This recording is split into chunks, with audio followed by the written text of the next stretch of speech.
ఇంకా అన్నం చేసేసాను. గోంగూర పప్పు చేశాను. గోంగూర ఎక్కడిదంటే ఆ రోజు మాకు మిగిలినది తెచ్చుకున్నాము. కొంచెం జొన్న రొట్టెలు చేసుకొని తిన్నాము. మా పిల్లలకు నచ్చలేదు గోంగూర పచ్చడి. పుల్లగా ఉంది, నువ్వు చేసినట్టు లేదన్నారు. అందులో వాళ్ళు ఏం వేయలేదండి. ఉట్టి గోంగూర వేపినారు, పోపేసినారు. కారం లేదు, ఏం లేదు, ఉప్పు అంతే. ఇలా మీరు ఊర్లో నుండి తెచ్చుకోవచ్చు చూడండి. నూనెలో వేపి బాగా ఉప్పు కారం వేసి తెచ్చేసుకొని ఇలా ఫ్రిడ్జ్లో పెట్టుకొని టప్పర్వేర్లో లేదా డీప్ ఫ్రిడ్జ్లో పెట్టుకోండి. ఎప్పుడు కావాలో అప్పుడు ఇలా పప్పుకు చేసుకోండి. కానీ లంచ్ బాక్స్లకు వాటికి పెట్టుకోవడానికి ఈ సమ్మర్లో అంత కంఫర్ట్ కాదు. ఎందుకంటే మనం ఆల్రెడీ ఫ్రీజర్ నుండి తీసిన ఐటమ్ కదా, వెంటనే తినడానికి బాగుంటుంది. ఇంకంతే. నేను ఉల్లిపాయలు కందిపప్పు వేసి కుక్కర్లో పెట్టినాను. ఉప్పు వేయాల ఏమేలా అన్నీ ఇప్పుడు మళ్ళీ తక్కువ ఉంటే వేసుకున్నా. అన్నం వచ్చేసాను. నేనైతే పొద్దున్న చూపించిన మీకు అది ఉంది కదా, పెరుగు తిన్నాను, కొంచెం సేవగా తిన్నాను. అన్నం అయితే ఇంకా సాయంత్రం తింటాను. ఇది ఫస్ట్ చూస్తూ ఉంటే ముందు షార్ట్స్ అన్నీ చూడండి. సో రోజు నాకు వీలున్నంత వరకు నేను ఏం చేస్తున్నానని పెట్టేది ఎందుకు అంటే, నా డిప్రెషన్ నుండి నేను బయటపడడానికి, నాతో 10 మంది ఫ్రెండ్స్ ఉన్నారని ఫీల్ అవ్వడం, నాకు జాబ్ ఉందని బిజీ అవ్వటం, నేను ఖాళీగా లేను అని నన్ను నేను ప్రూఫ్ చేసుకోవటం, నా మనసులోని ఏ బాధలు బయటికి రాకుండా ఉండటానికి ఇలా నన్ను నేను బిజీగా పెట్టుకుంటాను. ఈ యూట్యూబ్ను డబ్బులు వస్తాయి అందుకే ఇన్ని పెడుతుందని అనుకుంటే ఎవరైనా పప్పులో కాలేసినట్టే. 6 ఏళ్ళుగా నేను సంపాదించింది ఏం పెద్ద లేదు. 6 ఏళ్ళుగా నా డిప్రెషన్ పోవటానికే యూట్యూబ్ చేస్తున్నాను. ఎవరైనా ఫస్ట్ టైము షార్ట్స్ చూస్తూ ఉంటే చాలా చాలా చేశాను, అవి చూసుకోండి.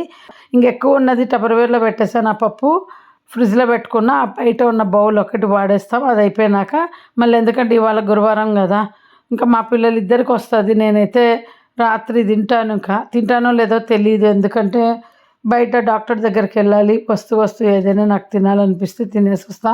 పిల్లలకైతే అన్నం చేసేసాను. ఇంతే అండి ఈ వీడియో. ఈ బౌల్స్ మొన్న మార్కెట్లో కొన్నాను.